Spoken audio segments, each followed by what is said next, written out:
Messi nima uchun bunchalik yaxshi deb o'ylaysan? Sen unga qarshi o'ynagansan va tajribang bor. Xo'sh, buni qanday tushuntirsam ekan? Biz Unitedga qarshi o'ynagan edik. Bu vaqtlarda ularda Cristiano ham bor edi. Biz xo'p mayli, Ashley Cole buni yo'lini topadi derdik. Ashley eplaydi, uni to'xtata oladi derdik. Ammo Barselonaga qarshi har bir o'yinimizdan oldin kanalimizga a'zo bo'ling va O'zbekistondagi eng zo'r futbol loyihasini qo'llab-quvvatlang. Xudoyim, har kuni, har bir mashg'ulotimiz Messiga qarshi o'yinga qaratilardi. Uni har doim 2 yoki 3 futbolchi qo'riqlashi kerak edi. Birga birda sen uni to'xtata olmaysan. Bu imkonsiz, bu umuman ilojsiz. Sen tamomsan va albatta Barselonaning o'yin uslubi ham. Eng asosiy maqsad to'pni unga yetkazib berish edi. Ha, aynan unga. U esa nima qiladi? O'yinni kuzatadi va ko'pchilik u o'ynamasdan piyoda yuradi deb gapirishadi.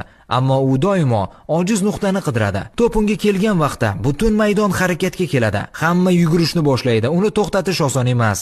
U to'p bilan qanday o'ynaydi, qanday pas beradi? Tushunaman, hamma Messi va Ronaldoni ko'p taqqoslashadi. Men ularning ikkisiga qarshi o'ynagan inson sifatida aytishim mumkinki, men Barselonaga qarshi o'yinlarda Messi bilan ko'p yuzma-yuz harakat qilganman va o'ylashimcha, Cristiano ko'p narsaga erisha olgan va uni pas ko'rmoqchi emasman, ammo men uchun Messi boshqa daraja.